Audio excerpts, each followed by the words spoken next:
Hello and welcome to episode 25 of the Alfa Romeo Driver podcast, brought to you by the Alfa Romeo Owners Club. I'm Guy Swarbrick, and with me this week I have Club Chairman and East Midlands Section Secretary John Griffiths and Board Member and MiTo Registrar David Faithful. I'm sure episode 25 must be some sort of anniversary, but given that we started weekly and went fortnightly a few months ago, I've no idea what sort of anniversary it is. Anyway, to celebrate whatever sort of anniversary it might be, we decided to tie in this episode with the cover story of the February issue, which, if you don't have it already, should be with you any day now. Good afternoon, gentlemen. Good afternoon, Guy. Good afternoon. One of the big pieces of news over the last couple of weeks or so has been the finalisation of the PSA FCA merger and the emergence of Stellantis. And there's obviously been a lot of chatter on the Facebook forums and other places about what that means. So I thought we'd spend half an hour or so just discussing what we know and I guess what we don't know at the moment. But I thought I'd start with some of the things that I've seen on the Facebook groups and elsewhere, and just get your views on some of them. So the first one, I guess, is, will we all be driving a Stellantis from the end of next year? It almost feels like that, but by account, Stellantis is the group's name.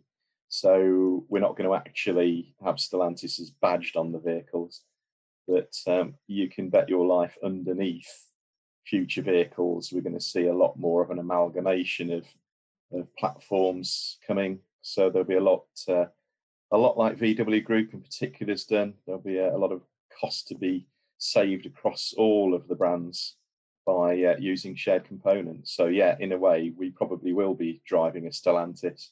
But no more so than we're currently driving an FCA. Yes, I think you're right there. Yeah, just the same concept, really, only on a bigger scale.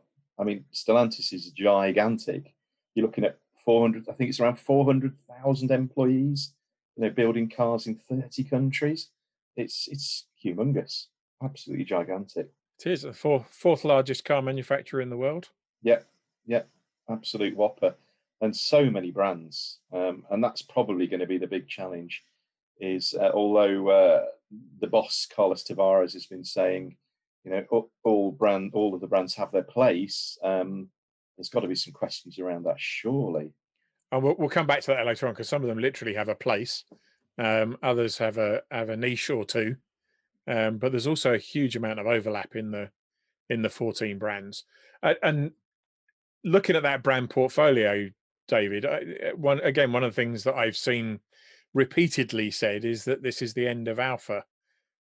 What's your view on that? To be honest, I think it's the beginning of the new evolution of Alfa. I don't see it as the end at all. I think Alfa is a fabulous brand with great heritage, both in racing and in production cars. And I think there's enormous value in that. And I think as we move forward in automotive, I think the value that will be placed on their history and their heritage will become a real differentiator.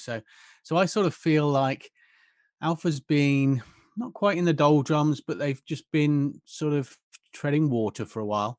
We had the Giulia and Stelvio, they're fabulous.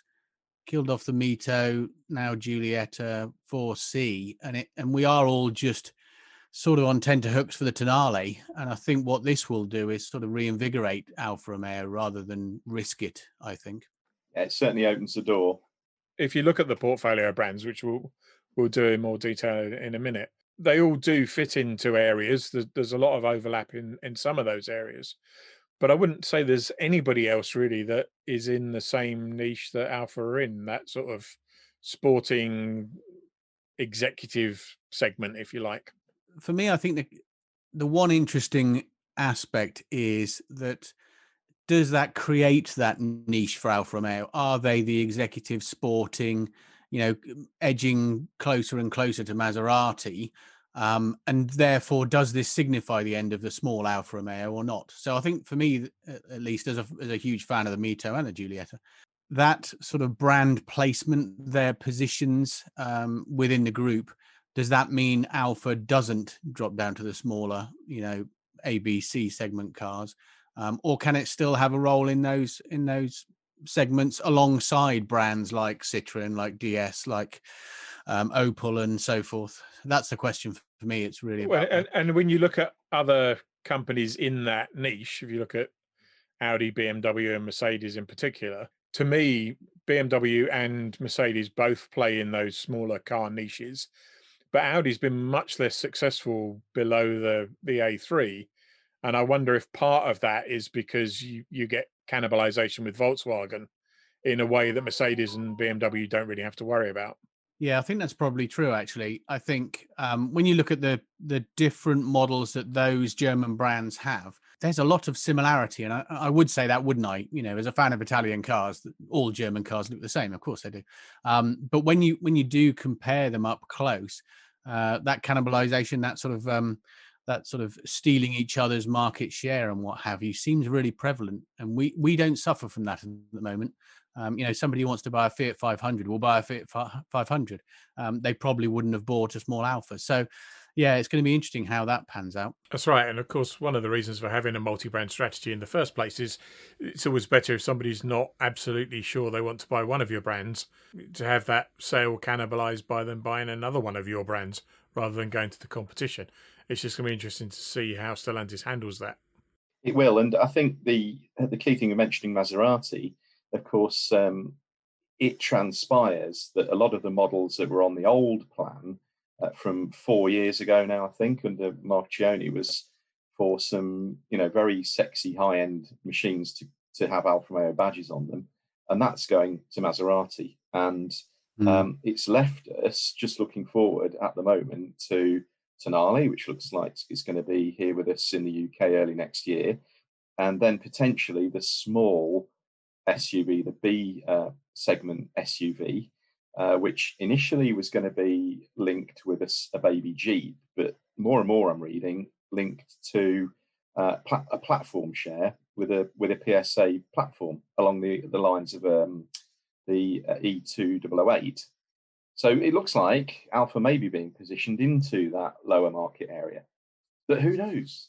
Yeah, and I guess that if we talk about the MiTo in particular, I guess the challenge with the MiTo is it does compete with things like a 208 GTI or I guess a Corsa stretch, but there are other hot hatches in the group in a way that there isn't another Giulia Quadrifoglio anywhere else. That's right. You look at DS brand; they're trying to really push that slice of Citroen as a sporting luxury thing as well. And obviously, the old DS3 took a whopping great market share of its own, slap bang up against MiTo of old. Although the DS seems to be heading more for luxury and away from sporting, which is interesting. You're right. Yeah, they really want that categorized as a luxury thing. Yeah, as they're now mentioning Lancia. Yeah, well, Lancia is interesting. I was thinking about that earlier on. I think the reason that Lancia probably is positioned as luxury and only sold in Italy is Italy's probably the only market where a wealthy person living in a town like Lucca with tiny streets needs a small car, but still wants to have a car that's as well equipped as their, the big car they've got at their country estate. So it kind of makes sense, but only in one market. On the small cars, though, I mean, the cars like the C3 and like the Peugeot 208, they are really good little cars. They've really sorted their technology. They've sorted their PureTech engines and so on. And I think that it is going to be a challenge, I think, for us to, within such a broad number of brands, to coexist in the small segments. I'm not saying we can't do it, and I'm certainly not saying we shouldn't. But they have done really well in those small segments, both Peugeot, Citroen, and to a lesser extent DS, and to a much lesser extent Vauxhall Opel. But it's going to be a challenge because they are good little cars. I've been in them, I've driven them, and as an A and B segment selection of cars, they're cracking little cars. I think the challenge from a brand strategy perspective, though, is it comes down to the fact that we're not all driving Stellantis. Most customers won't know that what they've just bought is part of the Stellantis group. Not even in the, in the sense that a Skoda owner knows that they're buying something from VW. So there's no progression path that says it makes no sense for Alfa to have a MiTo because there's a 208 GTI. And the logical step from somebody who bought the 208 GTI is to then buy a Giulia. you don't have that product as stepping stone, which I think Alfa's missed as a brand. And I question whether the fact that they've got something completely unconnected on another brand in the portfolio will ever do that job. Yeah, so that's a really good point. My local dealer, for example, for a long time ran a bath in the same showroom as Alfa Romeo, but that's changed recently. They've shipped Jeep in next to the Alfas, which there's barely any overlap in my eyes, and a bath shuffled off across to the other showroom building with Fiat. It's been thought about before, hasn't it, with the Abarth brand, and I don't see direct link between the two. No, I mean I can see from a dealer perspective, if you had Abarth and Alfa in the same showroom with no MiTo sized car, when the Abarth customer comes back in and is looking for something bigger, it's an obvious step. I actually think the Jeep thing's really weird because I suspect that part of the reason for Stelvio not being the success that Alfa thought it was going to be is the fact that they're trying to sell an SUV in a Jeep showroom. With a bunch of people who are dedicated to selling Jeep SUVs, frantically trying to cross-sell everybody off Stelvio. Yeah, I think you've got a good point there. It's unusual, isn't it? Do we know if I'm showing my ignorance now, but do we know if there is the brand loyalty, the likes of which we have for brands like Peugeot and Citroën? I know there is in the classic market. If you're into your old Citroëns or your old Peugeots, then there's no breaking away from that. But do you think that still applies for modern cars? I'm not convinced it's the same. That if you're going to buy a new 308 or 3008, I don't think that's because you're brand loyalist to Peugeot, is it? Or am I mistaken, do you think? No, I think you're right. I think there's some elements of it, like, I'm always a Ford man, I'm always a Vauxhall man, but I think today that's been lessened to a great deal. I think a lot of it is down to the great British public in particular's can't be arsed attitude. I've got a Peugeot, it's been running well for 4 years. I know the dealership, I'll go back to the dealership. Oh, look, there's the new shiny 3008. That looks nice, I'll have one of those. It's the typical car buyer that's not an enthusiast. They don't want aggravation, they'll go and buy more of the same. And I haven't seen the data recently, but I know certainly relatively recently there was a stat that the chances of you owning a particular brand was directly proportional to the distance you were from the nearest dealership for that brand. But there are a lot of people who just buy a car from the nearest car dealer. Absolutely. Where I live, everybody seems to have a Ford or an MG at the moment because they're the two local dealers. It's bizarre. But yeah. And other than that, it's down to the price argument, and you get consumed by a fabulous deal somewhere. I think there's a strong element of that involved. At the end of the day, though, Alfa Romeo is not a large volume seller. It's trying to appeal to enthusiasts like us and trying to make that a bigger thing, an aspirational product. Something like that. F1 on the TVs, they hope, is going to sell the cars, for example. But it's a strange market. I'm going to be slightly controversial here, John, because I think that's an excuse. Year after year over the last decade or so, the 3 Series BMW, which is an aspirational, expensive brand, has been one of the best-selling cars in the UK. So the idea that if you appeal to enthusiasts, you necessarily have low volume sales, I don't think is actually true. I think Alfa does appeal to enthusiasts and has always had low volumes of sales. So that's the excuse. But I'm not sure I buy it. No, I get that. But you look at BMW with its scale of dealerships all over the country, it's gigantic. And that's been built up by strong products, great marketing, and the backup around it. A tremendous model for reselling used cars as well. So the future values hold up as well. And all that's done on scale. It's not without its challenges. My son worked for BMW for 2 years, and it's certainly, that world is not without its challenges. They've got to keep the scale up. And but yeah, from a success perspective, selling, I think, record year 170,000 cars in the UK versus Alfa's 5,000.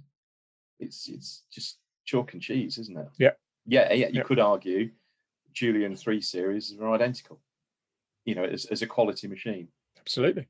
It's sort of slightly related to what we've been talking about so far. You talked about, I think, building in 32 countries or something across the Stellantis group. We've recently heard, I think, beyond rumours, that the new small SUV after Tonale is likely to be built in Poland. Do we think this is the beginning of the end of Alfas being built in Italian factories? Certainly, it was the big mantra from Marchionne's days was all Alfas will be built in Italy. But this is where the big group comes into play, and it's looked at more at a financial level, and vehicles can be produced efficiently and in much bigger numbers. It would appear in the Tychy factory in Poland. So yeah, one would argue. That said, there are. Mr. Carlos Tavares was speaking to the Italian unions. There's investment underway in all of the Italian factories for production of Jeeps and Alfas and Fiats and Lancias. So Pomigliano, Casino have just had substantial investment for production too. So, and that's heartening. It's good. It's also, I think, in practical terms, a bit of an anchor. It's much harder to justify closing down somewhere you just spent huge amounts of money on, than it is something where current production's coming to an end. You need to set up a new line. So I think there's more to the investment than just the previous management's commitment to investment. I think it creates a stickiness to the factory. You're absolutely right, and we've got to look at what the timeline is here. Short term, it's looking rosy. It was looking rosy for Ellesmere Port a little while ago, but with the recent press and the commitment to zero carbon, it looks like that one's a threat for the Vauxhall Opel side of things, and a real concern, which gets us onto that whole debate around electric cars and that having to be the future. I was just going to say, in terms of the factory location, I also think we're starting to, not immediately, but we're starting to enter a slightly different world in the sort of post-pandemic world, where I think both the manufacturing and distribution and the logistics around it, they are going to start to move towards smaller, more localized manufacturing facilities to protect their risk. I don't think any of the big manufacturers, not just in automotive, but in other industries as well, I think this concept of having one central location where we manufacture everything is the way that they'll be able to protect their businesses in future, not just because of post-COVID, but for a number of different financial and logistical reasons. So I think this is going to become the norm, actually, spreading it out. For me, at least, it doesn't change, the heritage, the history, or the Italianness of the brand, that there's factories making some models in other countries. It's just the way the world's going to have to go, I think. And I think it's not just automotive. I think it's much broader than that too. Well, and I don't think I've ever seen anybody criticize the current Fiat 500 range for not being Italian enough, and they're all built in that factory in Poland. Absolutely, yeah. I mean, the other thing is the group's got 4 design centres now: Auburn Hills, Paris, Italy, and Germany. So that's spread out too. Maybe we'll see some amalgamation of that. Yeah, I mean, it's going to be interesting to see what the tension is between design and engineering, because the platform sharing is one thing, but what the vehicles actually look like and where that's done is another thing. So you could end up with all brands on the Giorgio platform being done in Italy, and all brands on the 208 platform being done in Paris.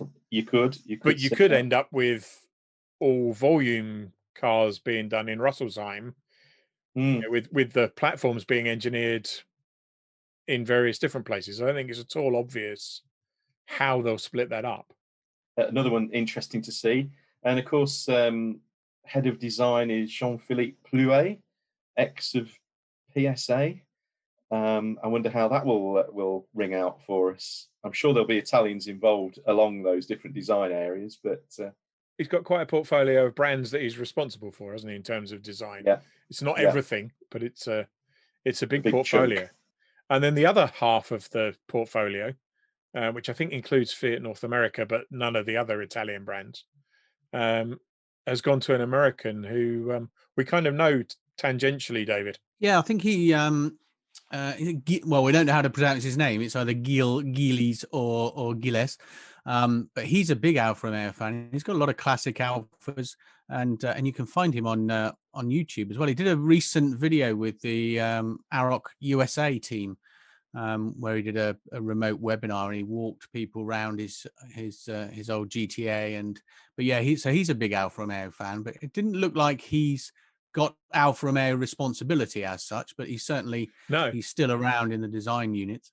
And Plouet's got Citroen, DS, Peugeot, Opel, Alfa Romeo, Fiat, Lancia, and I guess he's got the responsibility for deciding how to nail the budgie on the front of the Opel to turn it into a Vauxhall.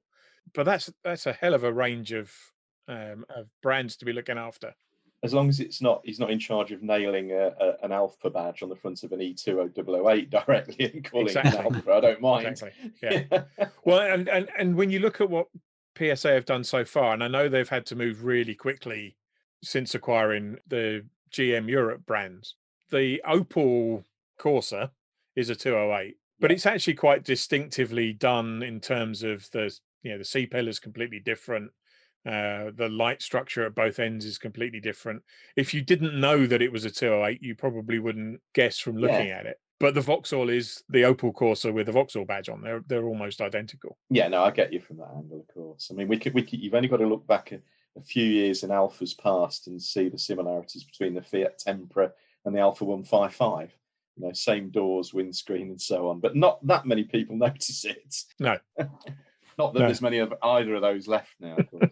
We should also talk really about the big change of the new boss of Alfa coming in, shouldn't we, Guy? We definitely should. Jean-Philippe Imparato, who has an Italian name but is French, although he calls himself as close to Italian as he can get. He worked in Italy for 2 or 3 years as head of Citroen brand there, and is, by all accounts, an Alfista, which is great. Yeah. But I don't know an awful lot about him other than what I've read recently. We were talking earlier on about somebody we did know, another Frenchman with a Citroen background in Arnaud Leclerc, who was very much front and centre of Alfa's 110th anniversary celebrations, such as they were back in the summer. Mm-hmm. He seems to have disappeared altogether. Yeah, quite bizarre. I'm sure he'll turn up somewhere, but no, that was another move. Where's Mike Manley ended up? He's back in Jeep USA, is he, or is he? What is he doing? I think he is. In the USA? I think he's head of the Americas or something. Yeah, okay. It's a slightly more wide-ranging role than just Jeep, but obviously it's his Jeep background that have put him in pole position for that. He clearly had a less than ideal job coming in on Alfa Romeo and effectively having to chop back on the grand plans for the marque. So I'm sure he didn't enjoy having to do that. But clearly he's been seen to have done a good job and he's getting a bigger role in America. The other thing that'll be interesting is what happens in terms of geographic coverage, because I think there's a widespread. We talked about Vauxhall. Obviously, Lancia, like Vauxhall, are only in one market in Italy. You've got Citroen, who are actually reasonably strong, I think, in the Middle East and North Africa. Because of the French influence, but are primarily a European marque. Peugeot have had some success in Latin America, I think, and were planning to re-enter North America, but again, are more of a Eurasian brand, if you like. You've got Dodge and Ram, who are purely North American brands, probably a little bit of Latin American, but essentially America's brands. So you've actually only got a handful of halfway global brands. You've got Fiat, who have huge operations outside of Italy. You've got Maserati and Alfa Romeo, and that's about it, really, isn't it? Yeah. Who else is a global? But Jeep obviously. Jeep's the biggie. Jeep makes the money. Yeah. Yeah. So at the moment, you've got 14 brands, of whom 4 are global, 2 are huge but not quite global in terms of Peugeot and Citroen, and then the rest are very much geographic specific. Yeah. So, and the one area where neither PSA or FCA are doing a tremendous job is China. And that's, I gather, a core focus going forward now. Which brands are going to really take that forward there, I do not know yet. Because Dongfeng, who are the minority stakeholder in Stellantis, I think that came from a Citroen joint venture, didn't it? I think Dongfeng Citroen is that rings a bell. PSA's presence in the Chinese market. But I think from what I was reading the other day, they pretty much pulled out of China with the Western brands, if you like. I think the question is probably more, how long will it be before there are, Stellantis owned or Stellantis invested Chinese brands selling globally and selling into Europe? Going the other way around. We could well see that. I mean, there's no manufacturing done by the group out there bar the Dongfeng influence, whereas, for example, BMW, we were talking about, actually physically build cars in China and sell them on. So FCA-PSA, neither of them have really managed that to date. It's a gigantic market. It's 10 times the size of the UK, isn't it, China? And if anything, growing. And there appears to be this new push for electrification there too. And that'll be the big thing, is, of course, electrification over the coming years. I think every brand has some electrification already. I think I read within 5 years, every single range will have electrification as well. Yeah, I think Tavares was stretching a point a bit when he said that. So he said every brand would have by the end of the year, which by that I assume he's including Tonale in that, because Alfa has nothing today, and Fiat, the 500e, is just starting to. I don't think it's actually arrived on driveways and plugged into houses yet, but it's proper pre-production. You can order one. Yeah, so very, very much looking forward to Tonale, I must say. I mean, we feel like we've been waiting long enough, but it's only been a couple of years. But from the material I've been reading lately in Italy and from unions too, it looks like the Pomigliano is going to be set up for production in June. So the first, we should really call them pre-production vehicles, maybe rolling by June, July time. Heartening as well, obviously the GTA, the magnificent Alfa GTA-M was announced in June, and it's only now in Casino that they're putting the first ones together as kind of pre-trial production on that line. Right. Great to see a video on that the other day. So it's that kind of lag from core announcements to production, and that's an existing model with relatively minor changes. Getting a whole new production line together takes time, and it's electrification too, and you name it. And I think pretty much the best we've ever got here is kind of November, December first deliveries for continental Europe, and then March, April, May time for us of the following year. So it looks as though we're just over a year away. Yeah, we're hearing promises, aren't we, of potentially February, March next year here. Fingers crossed. Well, and I do, again, without being pessimist about it, I think the COVID pandemic's really knackered all manufacturing timescales, isn't it? So I suspect there was a period of probably 6 or 7 months when there was just a straight slippage. Any plans that they did have, they just knocked it all back 6 or 8 months and started over. So yeah, I'm not sure that Alfa have been slow. I think their plan was probably a lot more optimistic than we're experiencing now. It's just that the whole world's gone back 6 or 12 months, hasn't it? I think you're absolutely right. If I look back at past articles, about 6 months seems to be correct. If anything, I was positively surprised when they say that they're going to actually show the physical production car this summer, and for it to be on sale by the end of the year. I thought it'd be even further back. There's just an observation. There's no real mention anywhere of Mopar, so it's definitely in the group, but it sort of sticks out like a sore thumb now, doesn't it? When you look at all of the other brands within Stellantis, there's little Mopar there. I'm just not sure that. Well, I don't know. I'm not sure what my thoughts are about the future of Mopar, or whether that there's an opportunity for global expansion there, or if it just withers away and dies in time. I think, it almost certainly makes sense to have parts distribution and accessories marketing at a Stellantis level, which is effectively what Mopar did for FCA. Whether it's Mopar that are left in charge of that or not will be interesting. From my perspective, I think the way Mopar's handled things from an Alfa perspective or from an FCA perspective has just ended up confusing a lot of people. They've got no idea what Mopar is or why they should be going to Mopar for accessories, and it's not obviously Alfa Romeo. No. Anybody who knows it's kind of Detroit heritage kind of wonders why Jeep are selling Alfa accessories. I remember when it was first launched many moons ago now, and it always struck me as extremely strange. I always think of Mopar and muscle cars, not buying wiper blades for my wife's MiTo. It was most bizarre. Although, of course, it was always their main business was selling wiper blades for US cars. It probably was, yeah. The performance accessories bit was always a kind of halo sideline. Yeah, it's always how we got to know the name, though, wasn't it? Mopar Hemis and all this. Yeah.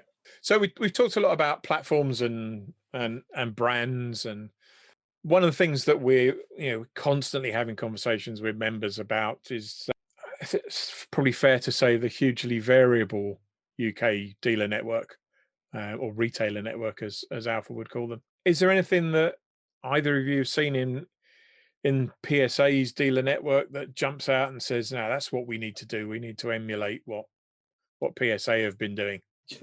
Frankly, it's hard to say yes. That there's a shining example in my local Peugeot dealer, or what have you. It's difficult, isn't it? I've always rather liked the homely, small scale nature of the Alfa Romeo dealerships I've used. I've been quite lucky living in the East Midlands. We've had good ones.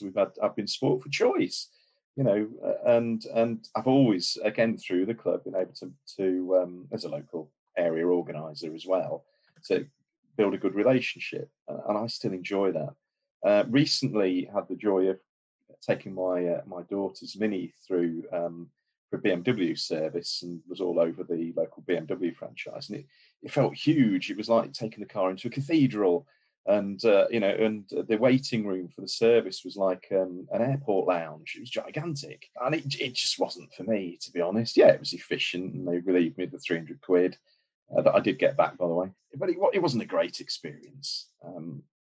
I've not really used a lot of the French brands facilities, but I get the feeling that they're all much like the Fiat ones are, which are fine, just big.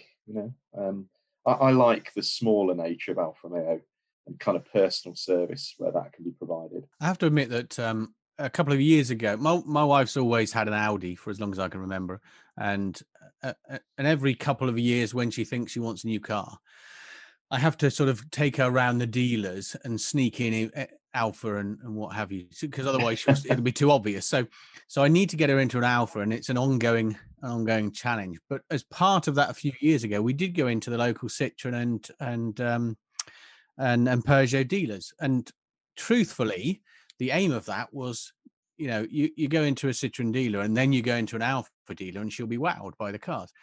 What actually happened was she really liked Citroens, and she really liked the Peugeot. Yeah. The thing that put her off, and it's still stuck in her mind, is she'll see a fabulous Peugeot, and I forget what it was, a 3 something, and she really loved the design, loved the look of it, loved the interior, and it had this 100 bhp 1.2 pure tech, and she wouldn't touch it with a barge pole. So I think, talking of the dealers, both Citroen and Peugeot, they were small dealers, certainly in my neck of the woods. They were nice. Mm-hmm. They were pleasant people. The sales guys weren't pushy. They were understanding of our needs and so forth. It was a pleasant environment and quite small, sort of on par with Alfa Romeo. So certainly our experience, whilst she liked the look and feel of the cars, but sort of dismissed them on the basis of the power plant.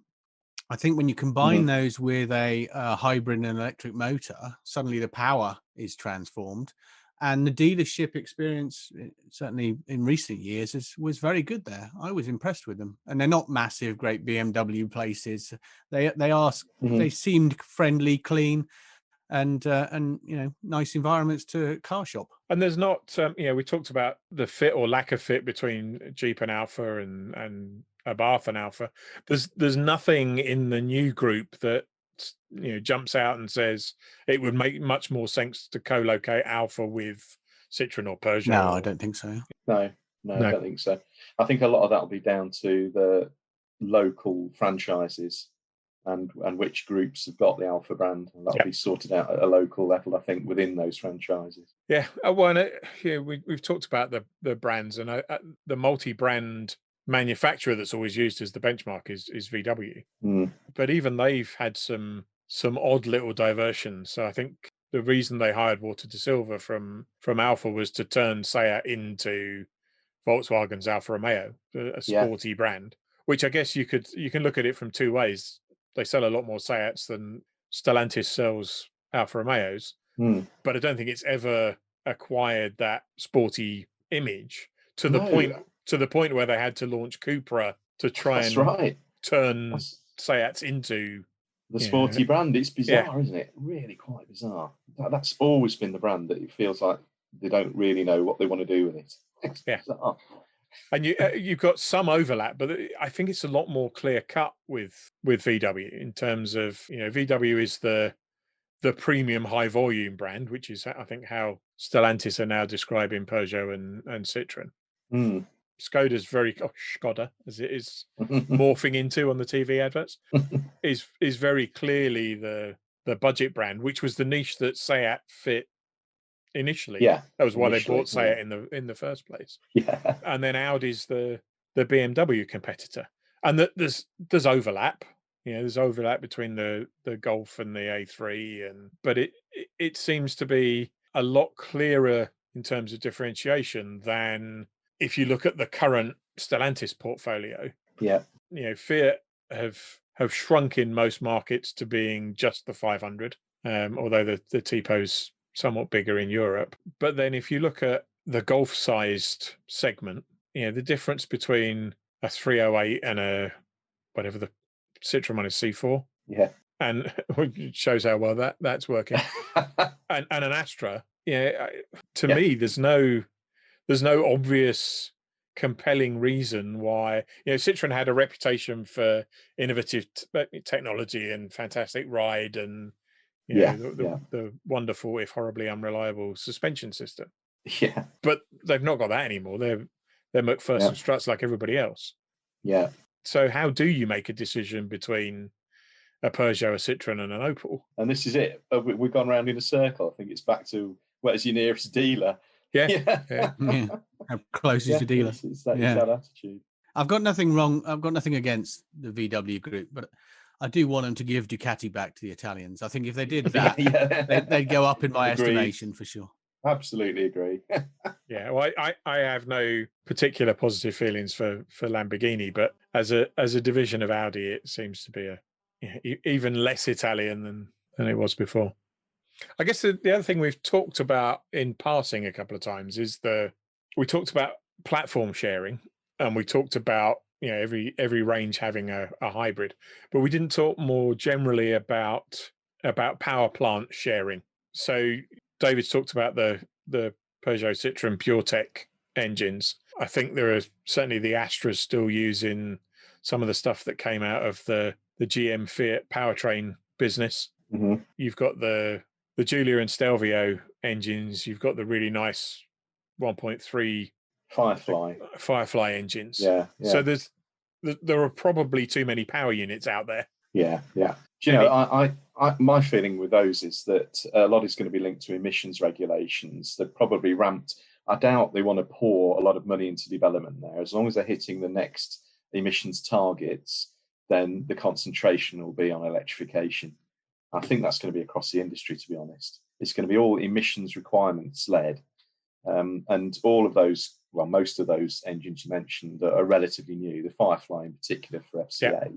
And that's got further investment. There's a 1.5 version about to appear, I gather, and it's super efficient, etc., and can go alongside FEV, obviously. The 1.3 version's in the new FEV Jeep on sale in the UK, Renegade, and that is going to be the underpinning in the Tonale FEV variant as well, I gather, potentially with a 1.5 flavour as well with more oomph. Right. we'll see what happens.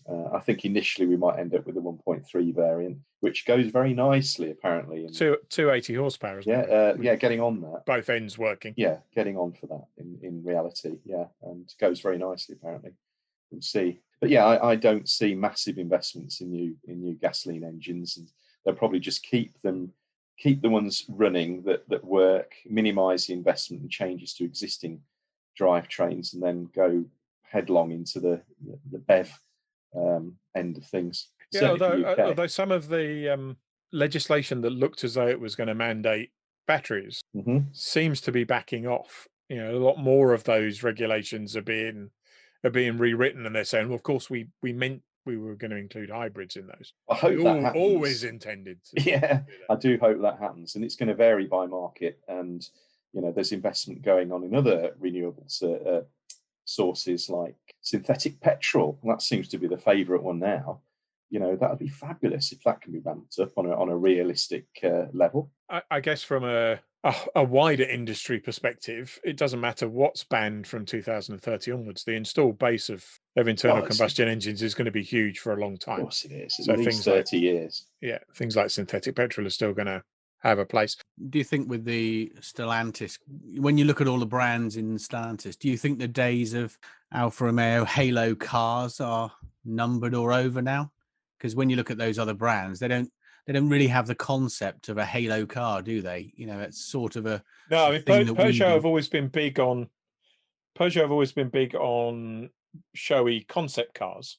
So they'll go to Geneva with a concept that you can tell from looking at it is never going to become a road car. Some of which have been stunning over the years. But you're right. I mean, a GTI is about as exciting as the actual range ever gets. It'll be interesting. I guess it depends on how they define the niche, because if it's a niche executive sporting brand to compete with BMW and Mercedes, I don't think you can be credible without them. So I think if you want to carry on selling Giulias up against 3 Series, you have to have an M3 competitor. You've got to match them, and try and stay a step ahead. And they were just about doing it with the GTA M, and long may that kind of thing continue. Yeah, and I guess it's that stretch, because the M3 and the Quadrifoglio are the comparable neck ones. And neck, but then you've got BMW doing lightweight and CSL versions, and that's the kind of GTA M competitor. And I guess when you build them the way they've been built, when you outsource most of it to Sauber in Hinwil anyway, it's not that expensive to do. No.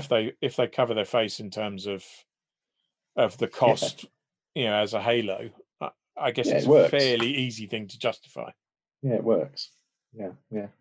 You've only got to sell 500 of them. You've not actually got to build them, because you're just basically sending half-finished platforms to Switzerland to have the carbon bits bolted on. But it would be a real shame. Yeah, let's hope they carry it on. I mean, I hope they'll do some more 4C type things, that there'll be money given to low volume vehicles like that as well, that you hope carries an interest and reflects on the rest of the range. If you were suddenly given the position of being both Harold Wessler and Poulet's boss, what would you tell the design and engineering teams to build under the Alfa brand? That's such a tough one. It really is. I very much like what they've got today. And when it comes to an Alfista, and the Alfisti out there, I don't think you'll get a common set of responses back. You're often focused on what's out there today. I personally would like to see the Giulia and Stelvio continue. That type of model size those markets. They're not huge, but they appeal to me. I'd love to see us get back into coupes. I really would. But that market's minuscule. I'd still love to see us in it. I know people often say, the 4 Series sells really well. Actually, against the opposition, no, it doesn't. It's still a small number. Incidentally, the current one looks absolutely horrendous in my view. But anyway, gopping is the word that I see Yeah, most that's frequently used to It's describe BMWs. just awful. Who signed that off? But that type of car, I'd love to see Alfa doing. And I'd still love to see something along the lines of a 4C. I love the 4C, don't get me wrong, but we know it fell short in a few areas. Fabulous thing, though. But something, small sports car still being built, a super saloon, a really super looking coupe, and of course, get back to two-seaters with Spiders and GTV equivalent. We're talking about small numbers anyway, even when they try and sell in big selling markets. Why not just make really good cars that have got that proper sporting credential and make money on those? And use platform sharing to make it cheaper to build, but have fabulous suspension, fabulous body styling, equipment, and so on, lightweight, and still lead under all those mantras.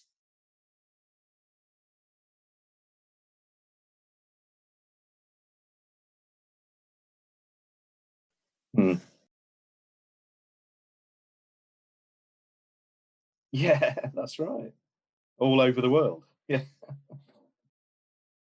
Well, for me, I think I agree with everything John said. Ironically, I think, though, I would add that despite the sort of the level of controversial debate on our social media platforms, the SUVs are incredibly important to us, and they're big sellers. So obviously, within the context and scale of Alfa Romeo, a big seller doesn't have to sell that many actually to be a big selling Alfa Romeo. However, things like the Tonale, maybe a smaller version of that as well in future, as long as they're hybrid and or electric in time, they will sell. And I think there's a real chance here for us to, when we spoke with Damien Daly a few months ago now, he didn't say as much, I don't think, but there's a sort of an expectation on any car brand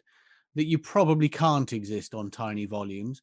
It's fine to have small volumes and some halo cars and what have you, as long as you're also selling some reasonable volumes of your run-of-the-mill cars. And I think Alfa shouldn't make a run-of-the-mill car, but they should make SUVs, and they are popular, and the volumes of sales will probably significantly outnumber our saloon cars, despite our love of Giulia and so on. Yeah.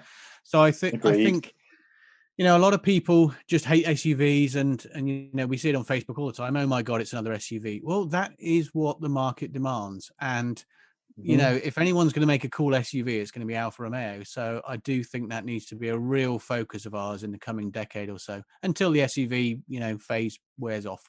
Then we can go back to normality. But while it's popular, we better get in there with a super range of SUVs. Yeah, I don't disagree with any of that. I think I maybe in terms of priorities, I think a Giulia coupe is just so easy to do. I think it's almost criminal that they haven't done it so far, and I'd love to see one of those. Yeah, a two-seater Spider and a GTV replacement would be lovely. I think a Spider's pretty much essential to the brand. Personally, I'd like to see a Giulia sport wagon as well, but I think again people talk about small volumes, but BMW sell more M5 Tourings in the UK than Alfa sell Alfas, so it's not a small volume niche in any sensible way. And I think the big question for me, and we've touched on it a couple of times, is how far down you go in size. And I think a Giulietta sized car makes absolute sense. I think it's the perfect entry level size for the niche that they're in. It's the Audi A3. Yeah. I missed that out of mine, to be honest, because I drove when one of our cars was in for service. I drove one of the last Giuliettas only last week. It was the 120 brake 1.4, and I thought, wouldn't it be great to have a car this size again, but with twice the power in it? It'd be brilliant. Yeah, I miss them. The other thing I would really love them to do, and I think it's probably the most forlorn hope, and actually one that would probably upset a few purists. I'd actually like them to do what other manufacturers have done historically and stick with the model names. When the all new Julia comes along, I'd like it to be called a Julia. Yeah. Rather than every time there's a new model generation coming up with a completely new set of names. The difference between the first BMW 3 Series and the current one is, that there's absolutely nothing in common there. The current ones are nearly twice the size and much more luxurious, but people know what a 3 Series is. Exactly. Whereas you have to explain. I don't think non-Alfa customers know what the model names are, and actually can't pronounce them. No, I can't pronounce them. Some Alfisti get confused about what fits in what size, and so much as there is a historical basis to 33s and 159s, and I think just stick with what you've got. I'll look forward to my plug-in SUD in the next few years then. Plug-in Alfa SUD. Why not? Bring it back. Alfa SUD's an interesting one, isn't it? Because that you probably would have to have it would have to be built at Pomigliano. You couldn't You couldn't have an Alfa SUD built in Poland. That would defeat the whole object of bringing the name back. Okay, so we're coming to the end of the time we've got. One of the other areas that I did want to talk about, because it's such a fundamental part of Alfa's heritage, is motorsport. And the first rumor I heard the day that the Stellantis deal was finalized was that Alfa would be pulling out of Formula One because Peugeot didn't want to go there. There's currently a rumor that Sauber will become the new Renault Junior team with an investment from Renault, and I can't work out whether that's people within Alfa trying to stir things up with the Peugeot guys and kind of getting them to the point where they can't bear to have Renault steal their F1 team from them. But there does have to be some kind of, or you would hope there's going to be some kind of review and rationalization. So I guess the two questions are, what do we think will happen, and what would we like to happen? Gosh, that's a difficult one, isn't it? I think Alfa Romeo and F1 has worked to a degree. I've certainly started to more enjoy the racing, seeing my brand out there, even if it's battling for scraps. It's still up there on the biggest stage. There's going to be some big arguments, aren't there? I can just see it right across the piece. There's always the Ferrari angle for the Italian involvement, and there's that big link up with Ferrari for the delivery of that Alfa F1 car. You can see Peugeot, the long history in rallying and sports cars, as being the sporting brand from that angle. It's difficult.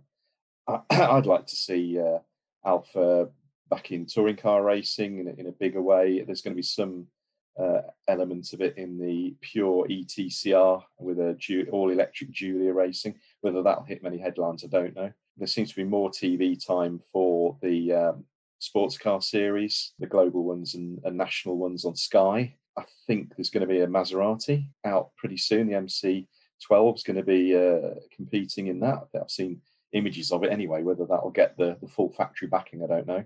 But I'd like to see Alfa carrying on with what it's doing, and also top level international touring car racing. There is a real overlap there. I mean, Peugeot, I think, are pretty much committed to Le Mans this year and for the next couple of years under the new regulations. Yeah, and there's been talk of harmonisation of the hybrid F1 and Le Mans engine regs, but that seems to be a long way away, which is a bit of a shame, because it might give a different non-Ferrari reliant route for Alfa into F1. Rallying seems to be struggling at the moment, but Citroën and Peugeot and indeed Lancia have a long illustrious history, and Fiat come to that in rallying. So it's not obvious who would go there. Opel, Vauxhall in the UK, Alfa, Peugeot and Citroën have all been big in touring cars over the last 10 or 15 years. So I guess the question is, if you have 14 brands, do you try and use motorsport to promote multiple brands? And certainly PSA had Peugeot and Citroën competing in touring cars simultaneously. Yeah, absolutely. So it'd be interesting to see what they do. Yeah. I have to say, I think the F1 probably does only have 1 year But whether that's because of Renault or independent of that is another question. Yeah, that's my gut feel too. Is they've got the agreement and the budget set aside for this year, but I'll be surprised if we see it going further, and that'll be a big shame. It will. It'd be more of a shame if they don't do anything. Oh gosh, yeah. If it's out of F1 but not into touring cars or something. I think the challenge with touring cars, which has always been the case to a certain extent, is that it's such a tiny audience compared to to F1 and even to Le Mans. I think the BTCC has a reasonable audience in the UK, but doesn't have any exposure beyond that, and the European equivalents don't have any coverage. No, that's right. TCR's reasonably popular on Eurosport, but reasonably popular on Eurosport can be 650 viewers. It's not. Yeah, you could argue you'd get more bang for your buck sticking adverts, more broadly across Sky of different things. And is motorsport the thing that sells cars anymore? I'm sure there's lots of people out there that do analysis on it. The recent changes at Renault, though, that's an odd one. When you look at Luca De Meo, the chief exec at Renault, he was effectively sort of fired by Marchioni, wasn't he? I think when he was boss of Alfa or Alfa Europe. I know when we launched the MiTo, Luca De Meo was sort of Marchioni's little protege, but they had some sort of falling out or what have you. But he was sort of pushed out. He's now running Renault, and it's him, I think, who's just fired Cyril. What's his name? The Renault Formula One boss, Cyril Pitbull. Yeah. So I don't know about Renault. Actually, I think they're going to be. I'm not convinced on their future in Formula One, and equally unconvinced about Alfa Romeo's future in Formula One. I think it would be a huge shame if we left, but it must be sinking a lot of money. And I think in the real world, you've got to marry up that amount of investment versus the return against where else you could use that money in Alfa Romeo. The slight concern I have is that the more you roll up those monies up to the Stellantis group, they're actually tiny amounts of money. So, a part of me thinks, I imagine it's very expensive, but part of me thinks on a scale of things, on the Stellantis scale now, a few dozen million for an Alfa Formula One team for brand awareness and so forth is small fry. But I don't think that'll protect it from being stopped in the next year or two. No, and I guess the other thing that is happening is that all the budget caps and things have come in for F1. So almost by definition, it's got cheaper. Yeah. I suspect the 21 budget's not much less, but the 22 budget should be. So, and if you look at investment and what's going on, Renault's changing its name to Alpine, isn't it, or Alpine, however you want to say. Yeah, Alpine, yes. In racing, but that's, and that's one car, the A110. Yes, and it sells in minuscule numbers. Fabulous a vehicle as it is, it sells in minuscule numbers. So somebody in that group's thinking that's a wise investment. So thanks to John and David for their thoughts on Alfa's place in the Stellantis firmament. As always with these things, more news has emerged since we recorded this podcast. We now know, for example, that the Sauber-Renault talks are off, although we don't know any more about Alfa's future in Formula One beyond the end of this season. But there are new rumours about a switch to Formula E alongside DS, which should be confirmed or otherwise within a month or so, as entries need to be submitted to the FIA. And talking of DS, we now know that Stellantis has designated DS, Alfa and Lancia as its three premium brands. Maserati is the group's only luxury brand, and that the three will share platforms and powertrains.